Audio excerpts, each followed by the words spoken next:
আসসালামু আলাইকুম। স্বাগতম সবাইকে সাকিব স্টোরি লাউঞ্জে। আজ আমরা শুনতে চলেছি তুমি আমায় ডেকেছিলে ছুটির নিমন্ত্রণে এর দ্বিতীয় পর্ব।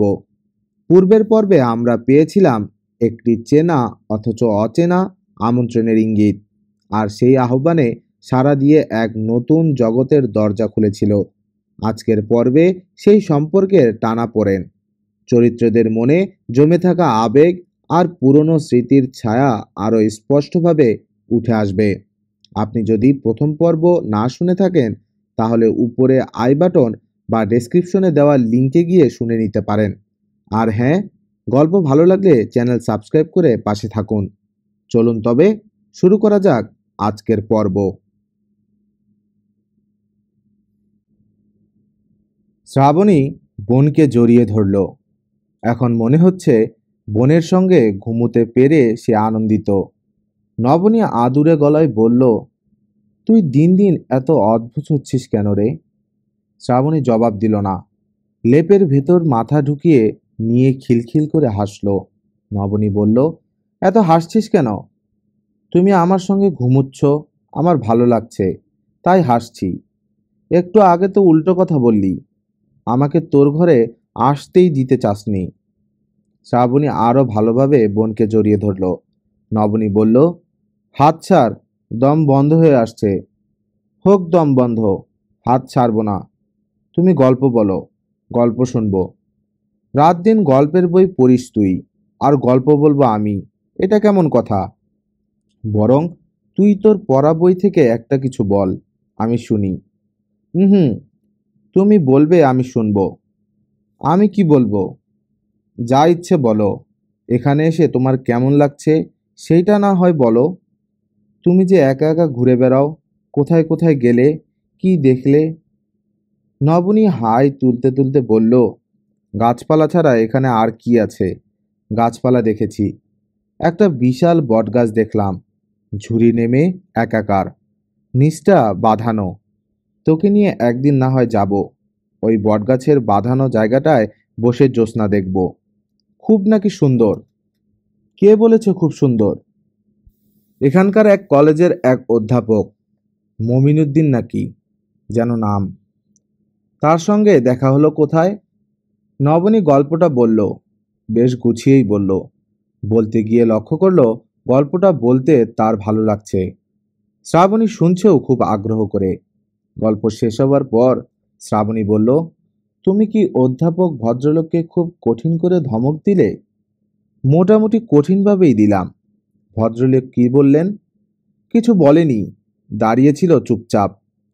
ধমক দেবার পর তোমার কি মনে হয়নি? আহা, কেন ধমক দিলাম?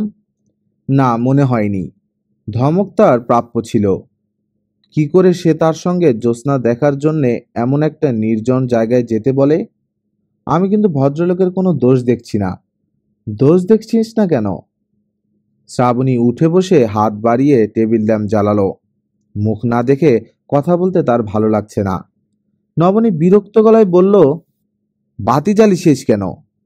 বাতি নেভা। হুম, অন্ধকারে কথা বলতে ভালো লাগছে না। আপা, তুমি আমার যুক্তি শোনো। যুক্তি শোনার পর তোমার মনে হবে ওই অধ্যাপক ভদ্রলোক কোনো ভুল করেনি, বরং তাকে ধমক দিয়ে তুমি ভুল করেছ। যুক্তি সকালে শুনবো, এখন শুনতে ইচ্ছা করছে না। না, তোমাকে এখনই শুনতে হবে। এই যুক্তি আমার সকালে মনে থাকবে না। রাতের যুক্তি দিনে কাজ করে না। আপা শোনো, ওই অধ্যাপক ভদ্রলোকের কথা থেকেই মনে হচ্ছে তিনি বটগাছের কাছে প্রায়ই আসেন, এখানে বসে জ্যোৎস্না দেখেন। নিশ্চয় জায়গাটা তার অত্যন্ত প্রিয়, এবং জ্যোৎস্নাও খুব প্রিয়। তুমি কি অ্যাকসেপ্ট করছো? করছি। ভদ্রলোক বসেছিলেন একা একা।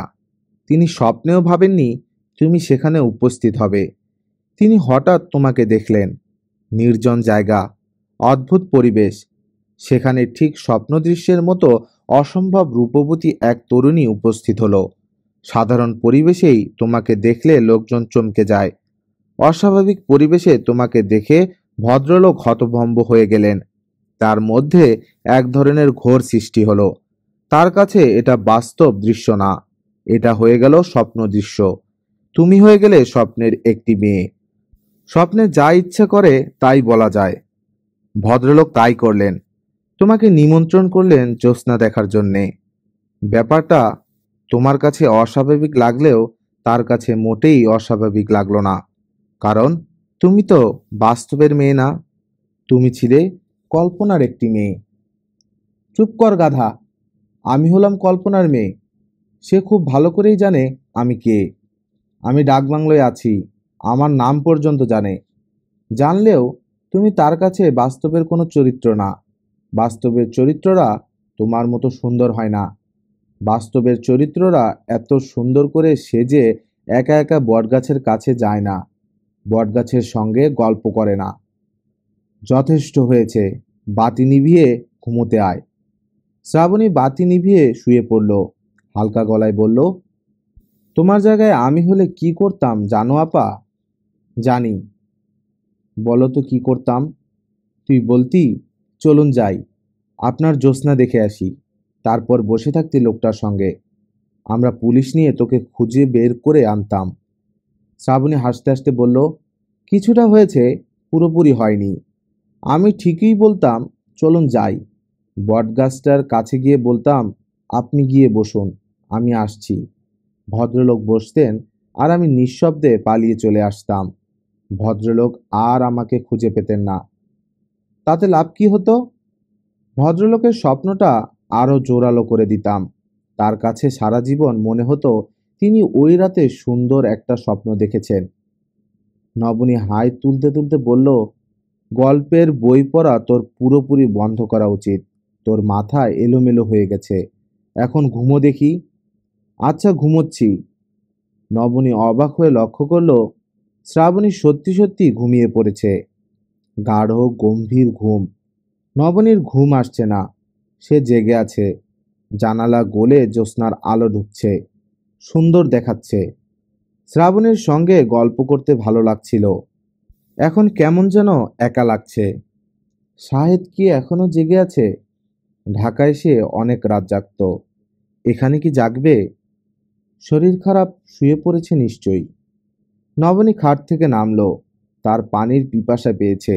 সে বারান্দায় এসে দাঁড়ালো।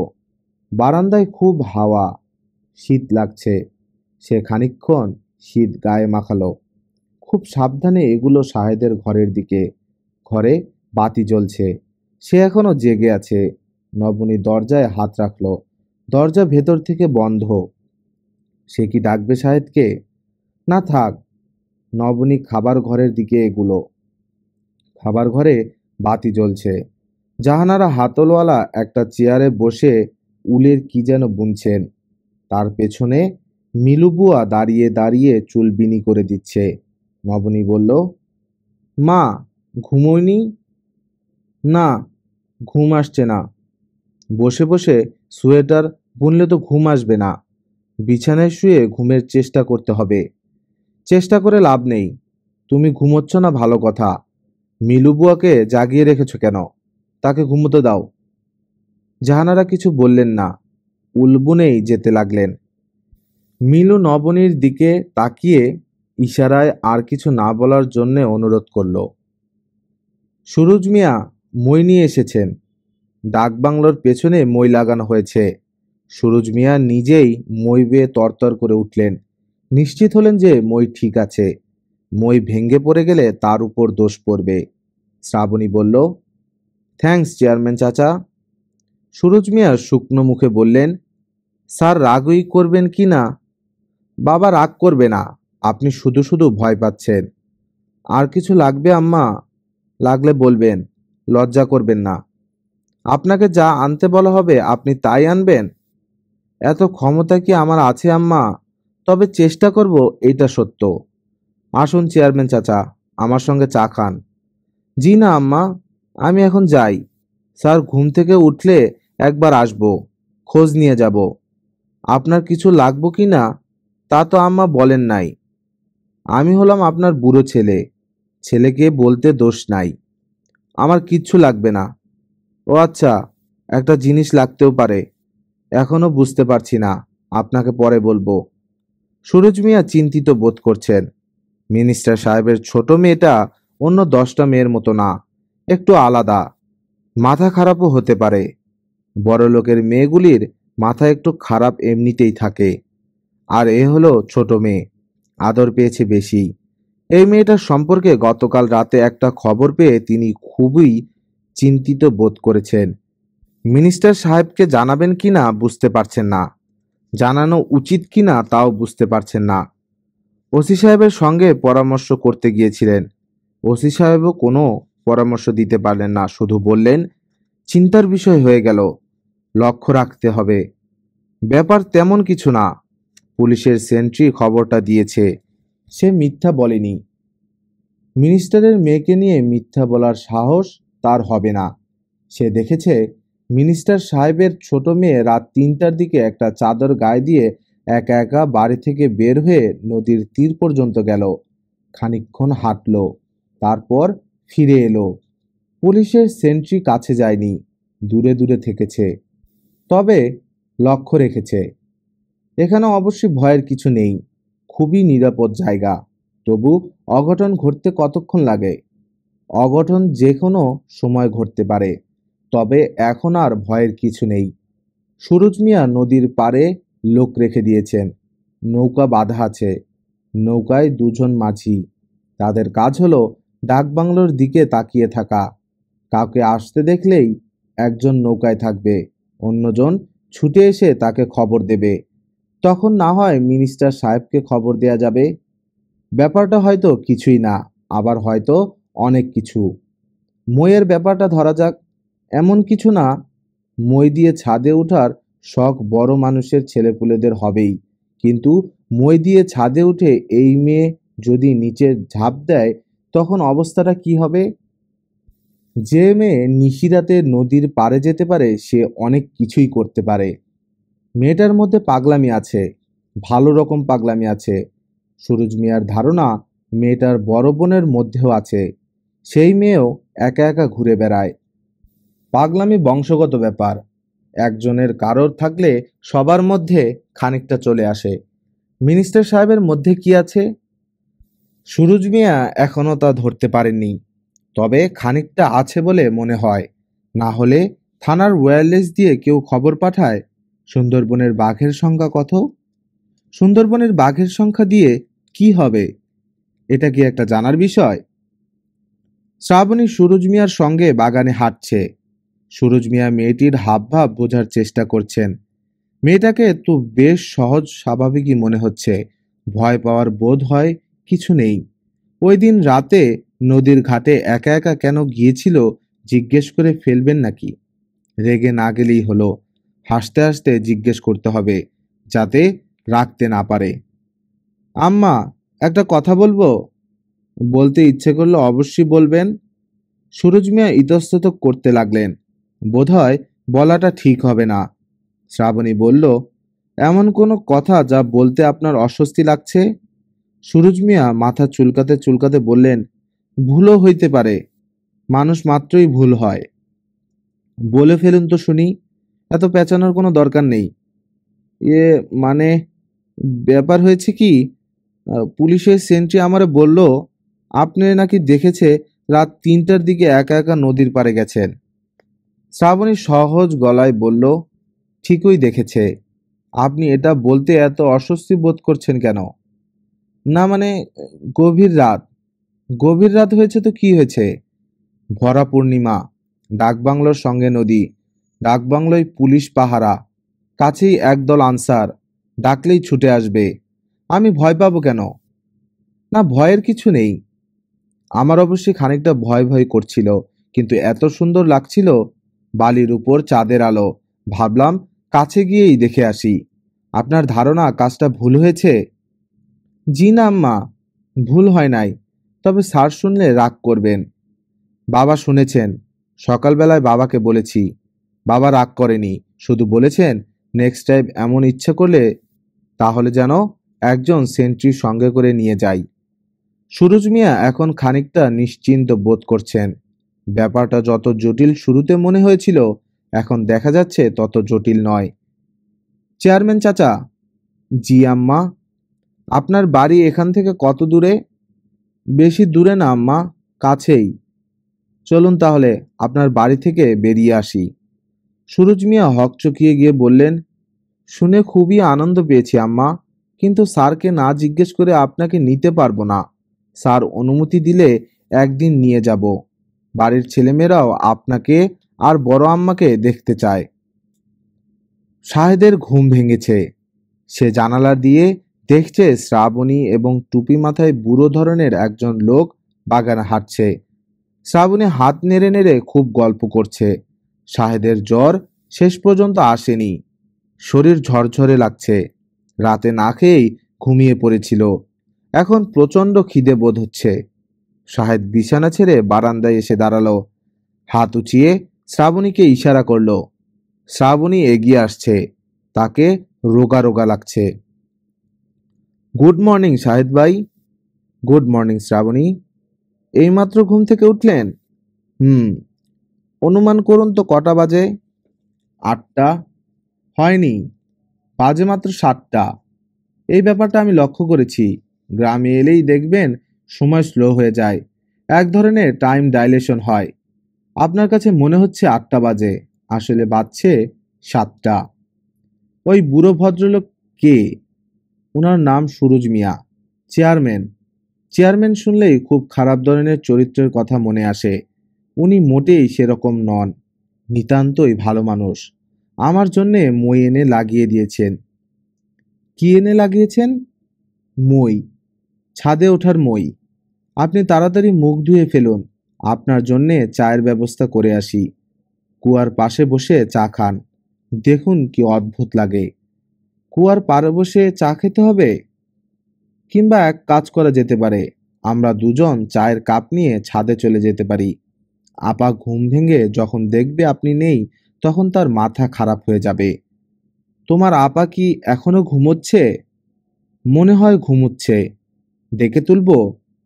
দরকার নেই, তুমি বরং চা নিয়ে এসো। শ্রাবণী রান্নাঘরে ঢুকলো। রান্নাঘরে পিঠা বানানোর চেষ্টা হচ্ছে। জাহানারা ভাপা পিঠা বানাচ্ছে, ঠিকমতো হচ্ছে না, ভেঙে যাচ্ছে। নবনীর ঘুম ভেঙেছে। সে মুখ ধুয়ে মার পাশে বসে আছে। মাকে সাহায্য করাই তার ইচ্ছা। কোনো উপায় নেই। জাহানারা তাকে কোনো কিছুতেই হাত দিতে দিচ্ছেন না। শ্রাবণী বলল, আপা, শাহেদ ভাই কুয়ার পাড়ে দাঁড়িয়ে আছেন, তোমাকে চা নিয়ে যেতে বলেছেন। নবনী লজ্জা পেয়ে গেল। জাহানারা মেয়ের এই লজ্জা উপভোগ করলেন। হাসি চাপতে চাপতে বললেন, চাটা তুই নিজেই বানিয়ে নিয়ে যা। পিঠার হাঁড়ি নামিয়ে কেতলি বসিয়ে দে। নবনী বলল, সব তুমি করবে? চাটাই বা শুধু শুধু আমি করব কেন? চা তুমি বানাবে। কুয়ার পাড়টা এত সুন্দর রাতে বোঝা যায়নি। কুয়ার চারপাশে চিকন চিকন পাতার অচেনা কিছু গাছ পুরা জায়গাটার উপর ছায়া ফেলে আছে। গাছের নিচ ঝকঝক করছে। একটা পাতাও পড়ে নেই। পরিষ্কার থাকারই কথা। সকাল বিকাল দুবেলা ঝাড় দেয়া হচ্ছে। মালি শাহেদকে দাঁড়িয়ে থাকতে দেখে দুটা ফোল্ডিং চেয়ার নিয়ে এলো। শাহেদ বলল, আপনাদের ডাকবাংলো খুব সুন্দর। মালি কিছু বলল না। এমনিতে সে প্রচুর কথা বলে। এখন চেয়ারম্যান সাহেব তাকে বলে দিয়েছেন, মুখ বন্ধ রাখবি, কোনো কথা বলবি না। কি বলতে কি বলবি, সর্বনাশ হয়ে যাবে। যে সে লোক আসে নাই, মন্ত্রী, জাতসাপ। ট্রেতে করে চা, টোস্ট, বিস্কিট নিয়ে নবনী এসেছে। এই শীতের মধ্যেও ঘুম থেকে উঠেই সে গোসল করে হালকা গোলাপি রঙের শাড়ি পরেছে। কানে মুক্তার দুল। শাড়ির রং তার গায়ের রঙের সঙ্গে মিলে মিশে গেছে। সুন্দর দেখাচ্ছে নবনীকে। তার দিক থেকে চট করে চোখ ফিরিয়ে নেওয়া সম্ভব না। শাহেদ বলল, আজ ভোরবেলা আয়নায় তুমি নিজেকে দেখেছ? না। কেন? না দেখে থাকলে খবরদার দেখবে না, নজর লেগে যাবে। নিজের নজর সবচেয়ে বেশি লাগে। আজ তোমাকে দেখাচ্ছে স্বর্গের অপসারীদের মতো। স্বর্গের অপসারীরা কি চা এবং টোস্ট নিয়ে আসে? তারা আনে অমৃত। চা এখন অমৃতের মতো লাগবে। শাহেদ চায়ের কাপ তুলে নিল। নবনী বলল, বিস্কিট খাও, নাশতা দিতে দেরি হবে। মা ভাপা পিঠা বানানোর চেষ্টা করছেন। পিঠা জোড়া লাগছে না, লাগবে বলেও মনে হয় না। রাতে ঘুম কেমন হয়েছিল? ঘুম ভালো হয়েছে, এক ঘুমে রাত কাবার। নবনী সাহেদের সামনে বসেছে। সে তার নিজের চায়ের কাপ হাতে নিতে নিতে বলল, জায়গাটি কি অদ্ভুত সুন্দর, লক্ষ্য করেছ? হ্যাঁ, লক্ষ্য করলাম। আর কি রকম নির্জন সেটা দেখেছ? হ্যাঁ। নবনী বলল, ডাকবাংলোটা গ্রামের মূল বসতি থেকে অনেকখানি দূরে। নীলকর সাহেবরা বানিয়েছিল, তারা মানুষদের কাছ থেকে দূরে থাকতে চাইতো। সাহেদ বলল, এই অঞ্চলে তো নীলের চাষ হবার কথা না। নীলকর সাহেব তুমি কোথায় পেলে? আমি যা শুনেছি তাই তোমাকে বললাম। সাহেবদের কারখানাও নাকি আছে। এক সাহেবের স্ত্রী মারা গিয়েছিলেন, তার কবর আছে। কবরে 4 লাইনের কবিতা আছে। কবরটা কোথায়? আমি জানি না, শ্রাবণী জানে। ওকে বলো তো আমাকে দেখাতে। বলবো। শাহেদ হাসতে হাসতে বলল, কোথাও বেড়াতে এসে অবশ্যই কবর দেখে বেড়ানো কোনো কাজের কথা না। নবনী উঠে দাঁড়ালো। শাহেদ বলল, যাচ্ছ কোথায়? বসো না, নাস্তার ব্যবস্থা দেখি। মা যা শুরু করেছে, আজ কেউ নাস্তা খেতে পারবো বলে মনে হয় না।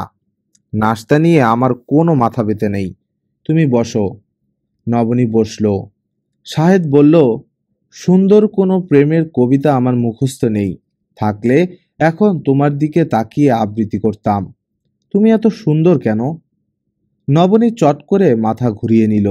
তার চোখে পানি এসে যাচ্ছে, যে চোখের পানি শাহেদকে দেখাতে চায় না। শাহেদ বলল, আমার দিকে তাকাও, অন্যদিকে তাকিয়ে আছো কেন? নবনী বলল, কাল রাতে আমি তোমাকে রাগিয়ে দিয়েছি, এরকম আর হবে না। শাহেদ হাসতে হাসতে বলল, তার মানে কি এই যে আমি যা চাইবো তাই পাবো? নবনী জবাব দিল না। কিছুদিন মন্ত্রিত্ব করলে বিস্মিত হবার ক্ষমতা নষ্ট হয়ে যায়। মন্ত্রীরা কোনো কিছুতেই বিস্মিত হন না। জামিল সাহেবের ক্ষেত্রে তা ঘটেনি। তিনি সুরুজ মিয়ার কর্মক্ষমতায় বিস্মিত হয়েছেন এবং বিস্ময় চাপা দেবার চেষ্টা করছেন না। সুরুজ মিয়া যা করেছেন তা হলো, ময়মনসিংহ থেকে একটা ফ্রিজ নিয়ে এসেছেন। ফ্রিজের সঙ্গে মেকানিক এখন খুটখাট করে 3 পয়েন্টের প্লাগ বসাচ্ছে। সুরুজ মিয়া একটু দূরে দাঁড়িয়ে হাত কচলাচ্ছেন। জামিল সাহেব বললেন, এই ফ্রিজ আপনি নিজে কিনে এনেছেন? জি স্যার। কেন? ওই দিন শুনলাম বেগম সাহেবের ঠান্ডা পানি খাওয়ার অভ্যাস, ওনার কষ্ট হইতেছে, শোনার পর মনটা খারাপ হয়ে গেল। আমরা তো 2 দিন পর চলে যাব, তখন ফ্রিজ কি করবেন? অসুবিধা কিছু নাই স্যার, রেখে দিব। আপনারা হইলেন মেহমান, আমি থাকতে মেহমানের কষ্ট, এটা তো স্যার অচিন্তনীয়। এরকম সেবা যত্ন সব মেহমানদেরই করেন? করার চেষ্টা করি স্যার, তবে কেউ তো এদিকে আসেন না, রাস্তাঘাট ভালো না, তবু যারা আসেন যত্ন করার চেষ্টা করি। আমার ক্ষমতাও স্যার সামান্য, নাদান মানুষ, আপনার ক্ষমতা মোটেই সামান্য নয়। আমি বিস্মিত হয়েছি। আপনি কি কিছু চান আমার কাছে? আপনার কোনো তদবির আছে? জি না স্যার, আমার কোনো তদবির নেই। সত্যি বলছেন তো? জি স্যার, সত্যি। ফ্রিজ লাগানো হয়েছে, হালকা শো শো শব্দ আসছে, পানির বোতল ভর্তি করে রাখা হয়েছে। জাহানারা স্বস্তি বোধ করছেন, অনেকদিন পর আরাম করে পানি খাওয়া যাবে। তবে ফ্রিজের রং তার পছন্দ হয়নি, কটকটে হলুদ রং, তাকালেই মাথা ধরে যায়। জাহানারা বাইরের লোকদের সঙ্গে কথাবার্তা বিশেষ বলেন না, সুরুজ মিয়ার সঙ্গে বলেন। এত যন্ত্রণা করার কোনোই প্রয়োজন ছিল না। ঠান্ডা পানি আমাকে খেতেই হবে এমন কোনো কথা নেই। যাই হোক, আপনাকে ধন্যবাদ। সুরুজ মিয়া বিনয়ে নিচু হয়ে বললেন, যা দরকার হবে আমাকে বলবেন বেগম সাহেব, কোনো সংকোচ করবেন না। শাহেদ পাখি শিকারের কথা বলেছিল, শীতের পাখি। সম্ভব হবে? অবশ্যই সম্ভব হবে, এটা পাখি শিকারেরই জায়গা। গত বছর কমিশনার সাহেব আর তার স্ত্রী এসেছিলেন, পাখি শিকারের জন্যই এসেছিলেন। জাহানারা বললেন, ব্যবস্থা করতে হবে নবনীর বাবাকে না জানিয়ে, উনি শুনলে রাগ করবেন। অতিথি পাখি মারা আইনে নিষেধ। সব কথা স্যারকে জানানোর দরকার নাই, উনি কিছুই জানবেন না। আমি নৌকা বন্দুক সব ব্যবস্থাই করে রাখব। ভোর রাত্রে যাওয়া লাগবে। দুই আম্মাও কি সাথে যাবেন? হ্যাঁ, ওরাও নিশ্চয়ই যেতে চাইবে। কোনো অসুবিধা নাই বেগম সাহেব, আমি ব্যবস্থা করে খবর দিব। আপনি হুট করে চলে যাবেন না, নাস্তা খেয়ে যাবেন। জি আচ্ছা। সুরজ মিয়া নিজের বুদ্ধি খাটিয়ে দু একটা কাজ করলেন। বিকেলের মধ্যে খুঁটি বসিয়ে ব্যাডমিন্টন খেলার ব্যবস্থা করলেন। ব্যাডমিন্টন খেলার সরঞ্জাম ঘরেই ছিল। গত বছর কমিশনার সাহেব ব্যাডমিন্টন খেলতে চেয়েছিলেন। সব জিনিসপত্র যখন জোগাড় হলো তখন তারা চলে গেলেন। সুরজ মিয়া যত্ন করে তুলে রেখেছিলেন, এখন কাজে লেগেছে। এ জগতে কিছুই নষ্ট হয় না, এক সময় না এক সময় কাজে লাগে। মিনিস্টার সাহেবের পেছনে তার শ্রমও বৃথা যাবে না, এক সময় কাজে লাগবে। বিকেল, রোদ পড়ে এসেছে। শাহেদ খুব আগ্রহ নিয়ে ব্যাডমিন্টন খেলছে। একদিকে শাহেদ, অন্যদিকে শ্রাবণী। নবনীকে খেলার ব্যাপারে রাজি করানো যায়নি, সে নাকি জীবনে ব্যাডমিন্টন খেলেনি। শাহেদ বলল, এটা এমন কোনো খেলা না যে শিখতে হয়, র্যাকেট হাতে নিলেই খেলা যায়। সাহস করে র্যাকেটটা হাতে নাও। নবনী বলল, আমার এত সাহস নেই, আমি বরং দেখি, দেখতেই আমার ভালো লাগছে। শ্রাবণী বলল, দেখতে তোমার মোটেই ভালো লাগছে না, তুমি খুব বিরক্ত হয়ে তাকিয়ে আছো। মোটেই বিরক্ত হয়ে তাকিয়ে আছি না, তুই যে হেরে ভূত হচ্ছিস দেখে ভালো লাগছে। আপা, আমি হেরে ভূত হচ্ছি না, শাহেদ ভাই কেমন খেলে আমি বোঝার চেষ্টা করছি। যখন বোঝা হয়ে যাবে তখন বাজির খেলা খেলবো। সিরিয়াস বাজি ধরে খেলা হবে। কি বাজি? বাজির টার্মস অ্যান্ড কন্ডিশন পরে ঠিক করা হবে। শাহেদ নবনীর দিকে তাকিয়ে বলল, প্রায় 15 বছর পর ব্যাডমিন্টন খেলছি, দারুণ লাগছে, আমি থরলি এনজয় করছি। নবনী বলল, তাহলে এনজয় করতে থাক, আমি একটু ঘুরে আসি। খেলা শেষ হলে একসঙ্গে চা খাবো। ঠিক আছে। চা নাস্তা খেয়ে ইংরেজ সাহেবের স্ত্রীর কবর দেখে আসব। কোথায় যেন কবরটা? শ্রাবণী বলল, জঙ্গলের ভেতরে। ডাক বাংলা থেকে একা বেরুতে নবনীর ইচ্ছে করছিল না। সে রান্নাঘরে ঢুকে মাকে ধরল, আদুরে গলায় বলল, মা, চলো তো আমার সঙ্গে, ঘুরে আসব। সারাক্ষণ রান্নাঘরে বসে থাকার জন্য তুমি নিশ্চয়ই বেড়াতে আসোনি, চলো আমার সঙ্গে। কোথায়? পৃথিবীর সবচেয়ে বড় বটগাছ তোমাকে দেখিয়ে আনবো। দিনের বেলা মনে করিস না কেন? এখন যাব কিভাবে? কাচ্চি বিরিয়ানি বসিয়েছি, এখন তো নড়াই যাবে না। নবনী একা একাই বের হতে হলো। গেটের বাইরে সেন্ট্রি পুলিশ দুজন একসঙ্গে সেলুট দিল। নবনীর জানতে ইচ্ছে করলো, সেলুট দেওয়ার সময় এরা কি ভাবে? কিছু নিশ্চয়ই ভাবে, তাদের ভালো লাগে না নিশ্চয়ই। আচ্ছা, এরা কি শ্রাবণীকেও সেলুট দেয়? শ্রাবণীকে জিজ্ঞেস করতে হবে। আম্মা, কোথায় যান? নবনী থমকে দাঁড়ালো। সুরজ মিয়া ছুটতে ছুটতে আসছেন। সুরজ মিয়ার মুখ ভর্তি পান। নবনীর কাছে এসে রাস্তার উপর পানের ফিক ফেললেন, টকটকে লাল পিক। নবনীর মনে হলো মানুষটা রক্ত বমি করছে। কোথায় যান আম্মা? কোথাও না, হাঁটতে বের হয়েছি, দৃশ্য দেখছি। দেখার কিছু নাই, গণ্ডগ্রাম জায়গা, কিছু গাছপালা। গাছপালায় আমার কাছে খুব সুন্দর লাগছে। রাস্তা খারাপ, বড় ধুলা, হাঁটার চাইতে নদী পথে যাওয়া ভালো। নৌকা একটা তৈরি রেখেছি ঘাটে, দুজন মাঝি আছে, যখন বলবেন নিয়ে যাবে। Thank you. থানার একটা স্পিড বোট ছিল, তার আবার ডিজেল নেই, মেশিনেও কি জানি গন্ডগোল। আমি ওসি সাহেবরে বললাম মেশিন সারাই করতে, ডিজেল আনতে। প্রয়োজনে কাজে না লাগলে স্পিড বোটের ফায়দা কি? আমাদের কোনো প্রয়োজন নেই, বেড়াতে ইচ্ছে হলে নৌকা তো আছেই। নৌকা আম্মা 24 ঘন্টা আছে, তোষক দিয়ে বিছানা করা। যখন ইচ্ছা মাঝিকে বলবেন, আমাকেও বলতে পারেন, আমি হলাম আম্মা আপনার বুড়ো ছেলে। সুরজ মিয়া সঙ্গে সঙ্গে আসছেন। নবনীর ভালো লাগছে না, সে একা একা হাঁটতে চাচ্ছিল। লোকটার মুখের উপর বলতেও পারছে না। আপনি চলে যান। সুরজ মিয়ার বোধহয় যাবার ইচ্ছেও নেই। হেলতে দুলতে আসছে, মনে হয় নবনীর সঙ্গে গল্প করে আরাম পাচ্ছে।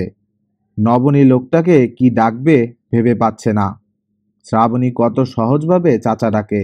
শ্রাবণীর মতো সহজভাবে চাচা ডাকতে পারলে মন্দ হতো না। চেয়ারম্যান সাহেব। জি আম্মা। ইংরেজ সাহেবের স্ত্রীর যে একটা কবর আছে সেটা কোথায়? কার কবর বললেন? ইংরেজ সাহেবের স্ত্রীর কবর। যে সাহেব এই ডাকবাংলায় থাকতেন তার স্ত্রী। মহিলার নাম মারিয়া স্টোন। সুরজ মিয়া বিস্মিত হয়ে বললেন, এইরকম কোনো কবর তো আম্মা এই অঞ্চলে নাই। কবরের কথা আপনারে কে বলেছে? নবনী ছোট নিঃশ্বাস ফেলল। বোঝাই যাচ্ছে কবরের ব্যাপারটা শ্রাবণীর বানানো। কোন বইয়ে পড়েছে বোধহয়। সুরজ মিয়া বললেন, কবরের বিষয়টা কে বলেছে? মনে পড়ছে না, কে যেন বলেছে। আচ্ছা, আমি খোঁজ নিয়ে দেখব। আপনাকে খোঁজ নিতে হবে না। অন্য কোনো ডাকবাংলো সম্পর্কে শুনেছিলাম, এটার সঙ্গে গুলিয়ে ফেলেছি। নবনী সড়ক ছেড়ে পায়ে চলা পথ ধরল। সুরজ মিয়া বিস্মিত হয়ে বললেন, এইদিকে কই যান? একটা বটগাছ আছে, বটগাছ দেখতে এসেছি। বটগাছ দেখার কি আছে আম্মা? ঢাকা শহরে তো আর বটগাছ দেখার তেমন সুযোগ নেই। সুযোগ পাওয়া গেছে যখন, দেখে যাই। বটগাছের সামনে এসে নবনী থমকে দাঁড়ালো। আজও প্রথম দিনের মতো বলতে ইচ্ছে করলো, হ্যালো মিস্টার বটগাছ, কেমন আছেন? বলা হলো না। সঙ্গে সুরজ মিয়া আছেন, তার সামনে চুপ করে থাকাই ভালো। এই বটগাছটার বয়স কত হবে? বলা মুশকিল আম্মা, তবে খুব পুরানা গাছ। গাছের গুড়ি বাঁধানো। কারা বাঁধিয়েছেন জানেন? জি না আম্মা, জানি না। আমরা ছোটবেলা থেকেই দেখতেছি এরকম। নবনী বলল, আসুন ওইখানে গিয়ে বসি। না যাওয়াই ভালো আম্মা। না যাওয়াই ভালো কেন? জংলা জায়গা, কেউ আসে না, সাপ খোপ থাকতে পারে। শীতকালে সাপ থাকবে না, আসুন যাই। বটের ঝুড়ির ফাঁক দিয়ে নবনীর চট ঢুকে গেল। বাধ্য হয়ে পেছনে পেছনে সুরজ মিয়া ঢুকলেন। তিনি খুব অস্বস্তি বোধ করছেন।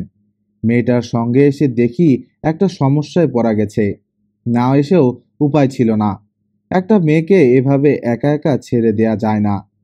নবনী বটগাছের গুড়ির কাছে এসে অবাক হয়ে গেল। কি অদ্ভুত কাণ্ড! সে দাঁড়িয়ে আছে মাঝখানে। চারদিক বটের ঝুড়ি দিয়ে ঘেরা, যেন বৃক্ষের দেয়াল। মনে হচ্ছে সুন্দর একটা দুর্গ। এই দুর্গের ভেতরে কেউ আসতে পারবে না। ভেতরটা খুব পরিষ্কার। একটা শুকনো পাতাও পড়ে নাই। সিমেন্টের বাঁধানো অংশটি বেশ প্রশস্ত। ইচ্ছে করলে যে কেউ শুয়ে থাকতে পারে। কালো সিমেন্ট, দেখলেই হিম হিম ভাব হয়। নবনী বলল, কি অদ্ভুত জায়গা দেখেছেন চেয়ারম্যান চাচা? এই প্রথম নবনী চাচা বলল। তার খুব খারাপ লাগলো না। সুরজ মিয়া বললেন, চলেন আম্মা, যাই। যাই যাই করছেন কেন? বসুন না। সন্ধ্যা হইতেই বেশি বাকি নেই, চলেন যাই। আরেকদিন দিনের বেলায় আসলেই হবে। সন্ধ্যা হোক, দেখি এখান থেকে সন্ধ্যা হওয়া দেখতে কেমন লাগে। সুরজ মিয়া খুবই দুশ্চিন্তায় পড়ে গেলেন। এই মেয়ে মনে হচ্ছে সমস্যায় ফেলে দেবে। জংলা জায়গায় সন্ধ্যা পর্যন্ত বসে থাকতে চাইলে তো বিরাট সমস্যা হবে। স্যার শুনলে শুধু যে মেয়ের উপর রাগ করবে তা না, তার উপরও রাগ করবেন। রাগ করবারই কথা। চেয়ারম্যান চাচা। জি আম্মা। একটা কাজ করতে পারবেন? সুরজ মিয়া শঙ্কিত গলায় বললেন, কি কাজ? আমি এখানে অপেক্ষা করি, আপনি শ্রাবণীকে নিয়ে আসেন। ও দেখুক কি সুন্দর জায়গা। আম্মা কি বললেন? আমি বলছি, যদি আপনার কষ্ট না হয় তাহলে শ্রাবণীকে একটু নিয়ে আসুন। সুরজ মিয়া চিন্তায় অস্থির হয়ে পড়লেন। ভালো যন্ত্রণায় পড়া গেল। মেয়েটার সঙ্গে আসা বিরাট বোকামি হয়েছে। এমন বোকামি তিনি সচরাচর করেন না। 15 বছর ধরে এই অঞ্চলের চেয়ারম্যান। বোকা লোকের পক্ষে এতদিন চেয়ারম্যান থাকা সম্ভব না। আজ মনে হচ্ছে তিনি নিজেকে যত বুদ্ধিমান মনে করেন আসলে তত বুদ্ধিমান নন। আম্মা চলেন, আজ যাই। আরেক দিন দিনের বেলায় ছোট আম্মাকে নিয়ে আসবেন। বটগাছ তো চলে যাবে না আম্মা, এখানেই থাকবে। গাছের তার জায়গা ছেড়ে যাওয়ার উপায় নাই। তাছাড়া সন্ধ্যাবেলা একা একা থাকা ঠিকও না। দুনিয়া তো ভালো জায়গা না, দুনিয়া খুবই মন্দ জায়গা। আপনি হইলেন মেয়ে মানুষ, আমাকে দেখেন পুরুষ মানুষ, বয়স 50-এর উপরে, বলতে গেলে দিন শেষ। এই আমি সন্ধ্যার পর একা বাইরে হই না। কেন বার হন না? ভূতের ভয়ে? মানুষের চেয়ে বড় ভূত আর কিছু নেই। মানুষ হইল সবচেয়ে বড় ভূত। 2বার আমারে মারার চেষ্টা করেছে। একবার বেড়া ভাঙ্গা ঘরে ঢুইকা দাও দিয়া কোপ দিল, সেই বছরই পাকা দালান দিলাম। আরেকবার সন্ধ্যা কাইলে। নবনী বলল, থাক, শুনতে চাচ্ছি না, চলুন ফিরে যাই। সুরুজ মিয়া স্বস্তির নিঃশ্বাস ফেলে বললেন, চলেন আম্মা। সারা পথ নবনী একটি কথাও বলল না। সুরুজ মিয়াও চুপ করে রইলেন। নবনী গেট দিয়ে ঢুকেই থমকে দাঁড়ালো। ডাকবাংলোর সামনে বেশ ভিড়। 2টো পাজেরো জিপ দাঁড়িয়ে আছে। একটা জিপের পেছনে চাকা পাংচার হয়েছে, চাকা বদল করা হচ্ছে।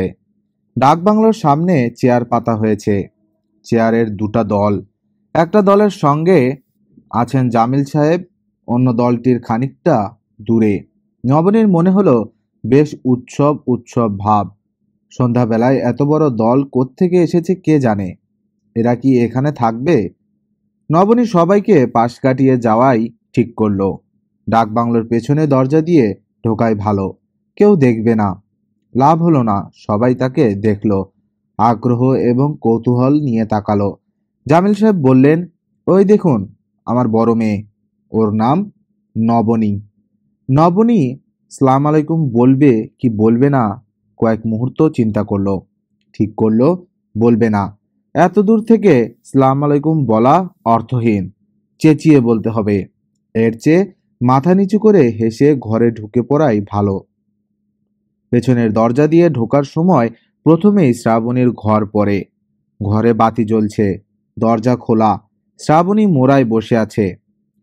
টিনের বড় গামলা ভর্তি গরম পানিতে তার বাপা ডুবানো।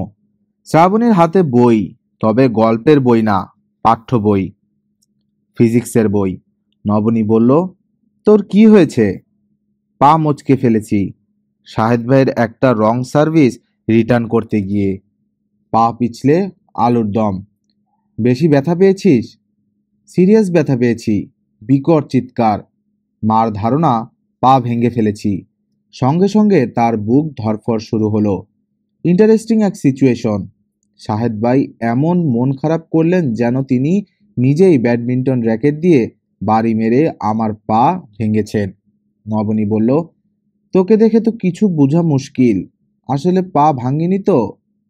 না ভাঙিনি, ফোলা কমে গেছে। ভাঙলে এত তাড়াতাড়ি ফোলা কমতো না। কয়েক মুহূর্ত চুপ করে থেকে নবনী বলল, আচ্ছা ভালো কথা, ইংরেজ মহিলার কবরটা যেন কোথায়? শ্রাবণী হাই তুলতে তুলতে বলল, কাছেই। নিয়ে যাবে আমাকে? পা ফেলতে পারি না, নিয়ে যাব কিভাবে? মহিলার কবর যে বুঝলি কি করে? নাম লেখা আছে, মারিয়া স্টোন না কি যেন। নামের শেষে কবিতা আছে। কি কবিতা? The bells will ring, the birds will sing. রিংয়ের সঙ্গে সিংয়ের সহজ মিল। শ্রাবণী বলল, স্বামী বেচারা নিজেই বোধহয় লিখেছে, ভালো মিল পায়নি।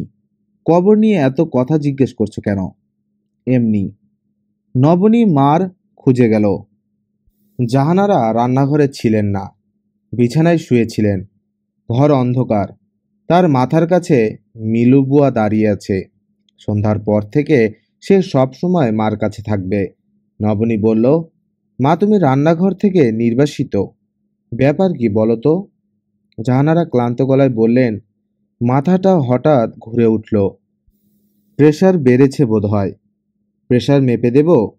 না, তুই আমাকে ঠান্ডা এক গ্লাস পানি খাওয়া। নবনী ঠান্ডা পানি নিয়ে এলো।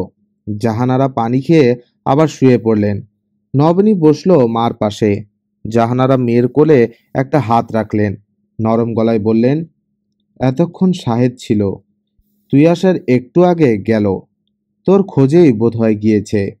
আমাকে কোথায় খুঁজবে? কি নাকি এক বটগাছ আছে, তোর সেখানে যাবার কথা। শ্রাবণী ওকে তাই বুঝিয়েছে? মা, শ্রাবণী যে প্রচুর মিথ্যা কথা বলে তুমি জানো? এই বয়সে সবাই মিথ্যা কথা বলে। আমি বলতাম? বলেছিস নিশ্চয়ই, এখন মনে নেই। শ্রাবণী বানিয়ে বানিয়ে বলেছে এখানে কোনো জঙ্গলের মধ্যে নাকি এক ইংরেজ মহিলার কবর আছে, মারিয়া স্টোন নাম। আমাকেও বলেছে। ওর হাবভাব আমার ভালো লাগছে না মা। ওকে নিয়ে চিন্তা করিস না, ও ঠিকই আছে। আয়, আমরা অন্য কিছু নিয়ে কথা বলি। কি নিয়ে কথা বলতে চাও? তোকে নিয়ে বলি। আজ সাহেব তোর বিয়ের ব্যাপারে কথা বলল। নিজ থেকেই বলল নাকি তুমি জিজ্ঞেস করলে? নিজ থেকেই বলল। তার মা খুব অসুস্থ। তার মা চাচ্ছেন বিয়েটা তাড়াতাড়ি হোক। সে তো তার মায়ের অসুখের কথা কিছু বলেনি। শায়দ কখনো তার সমস্যার কথা বলে না। ও অনেকটা আমার মতো। নবনী হাসতে হাসতে বলল, তোমার কি কোনো সমস্যা আছে মা? আছে। কি সমস্যা? শুনতে চাস? চাই। আমার ধারণা তুমি এই পৃথিবীর একমাত্র সমস্যাবিহীন মহিলা। একটা পরিষ্কার রান্নাঘর, রান্নার জিনিসপত্র এবং ফ্রিজের ঠান্ডা পানি, এই কটা জিনিস পেলেই তোমার হয়ে গেল। জাহানারা বিছানায় উঠে বসলেন। নবনী লক্ষ্য করল তার মা উত্তেজনায় অল্প অল্প কাঁপছেন। নবনী বলল, কি ব্যাপার মা? না, কোনো ব্যাপার না। তুই আমার সমস্যার কথা শুনতে চেয়েছিস, সমস্যা শুনে যা। থাক মা, আমি কিছু শুনতে চাচ্ছি না। তুমি এরকম করছো, আমার ভালো লাগছে না। মিলু বুয়া, তুমি মাকে এক গ্লাস ঠান্ডা পানি এনে দাও তো। জাহানারা আবার শুয়ে পড়লেন। ক্লান্ত গলায় বললেন, তোর এবং শ্রাবণীর বিয়ে হবার জন্যে আমি অপেক্ষা করছি। বিয়ে হয়ে গেলেই আমার দায়িত্ব শেষ। তখন? তখন কি? জাহানারা বললেন, এখন ঘর থেকে যা। কথা বলতে ভালো লাগছে না। জামিল সাহেব খুবই উত্তেজিত ভঙ্গিতে বসে আছেন, উত্তেজিত এবং আনন্দিত। সুরুজ মিয়া চেয়ারম্যান একজন হরবোলা খবর দিয়ে এনেছেন। 40-45-এর মতো বয়স, বড় বড় চোখ, ভয়ঙ্কর রোগা, অতিরিক্ত লম্বার কারণেই বোধহয় খানিকটা কুঁজো, খালি পা, সবুজ একটা লুঙ্গি পরনে। এই শীতেও গায়ে পাতলা একটা ফতুয়া ছাড়া কিছু নেই। নবনী এসে বসলো বাবার পাশের চেয়ারে। শ্রাবণীও এলো খোরাতে খোরাতে। শাহেদও এসেছে। সে একটু দূরে বসেছে। মনে হয় তেমন উৎসাহ বোধ করছে না। দুটি পাজরও জিপে অতিথি যারা এসেছিলেন তাদের এক দল চলে গেছেন, অন্য একটা দল এখনো আছেন। মনে হয় তারা থেকে যাবেন। শ্রাবণী বলল, ব্যাপার কি? সুরুজ মিয়া বললেন, ব্যাপার নিজের কানে শুনেন আম্মা। এর নাম মোস্তাক হরবোলা। দুনিয়ার যত ডাক আছে মোস্তাক জানে। বাড়ি নবীনগর। খবর দিয়ে আনছি। মোস্তাক কদমবুসি করতে এগিয়ে এলো। নবনী, কি সর্বনাশ বলে লাফিয়ে সরে যেতে গিয়েও সরে যেতে পারল না। মোস্তাক শুধু যে নবনী এবং শ্রাবণীকে সালাম করলো তা নয়, উপস্থিত সবাইকে আরেক দফা করলো। কেউ তেমন আপত্তি করছে না, সবাই মজা পাচ্ছে। সুরুজ মিয়া বললেন, মোস্তাক, শুরু কর। মোস্তাক দুহাত দিয়ে মুখ ডাকল। হরবোলার ডাক দেবার সময় মুখ দেখানোর নিয়ম নেই, হাত দিয়ে মুখ ঢেকে রাখতে হয়। মোস্তাক যন্ত্রের মতো গলায় বলল, উপস্থিত হাজারাইন, আমার নাম হরবোলা মোস্তাক, বাড়ি নবীনগর, পিতার নাম ইসাক আলী, মা আমেনা বেগম। এতক্ষণ শুনবেন পাখির ডাক। পাখির মধ্যে সেরা পাখি হলো কাউয়া। ভদ্র সমাজ চারে বলেন কাক। কা কা কা। মোস্তাক কাক ডাকতে লাগলো। নবনী এবং শ্রাবণী স্তম্ভিত। এ তো সত্যি কাকের ডাক। মানুষের ডাক এ হতেই পারে না। কোনো মানুষের পক্ষে কাকের এমন ডাক অনুকরণ সম্ভব নয়। ভদ্র সমাজ কাকের বন্ধু হইল গিয়া আফনের কোকিল পক্ষী, দেখতে কাকের মতো, চেহারা আসল না। ভদ্র সমাজ আসল হইল গুণ। এইবার শোনেন কোকিল পক্ষীর ডাক। মোস্তাক কোকিলের ডাক ডাকতে শুরু করলো। শ্রাবণী মুগ্ধ গলায় বলল, আশ্চর্য, খুবই আশ্চর্য হবার মতো ব্যাপার। ভদ্র সমাজ উপস্থিত হাজার আইন, কোকিল পক্ষীর ডাক এক মতন না, এক এক সময়ে এক এক মতো। শীতকালে এক ডাক ডাকে, গরমকালে পৃথক এক ডাক ডাকে।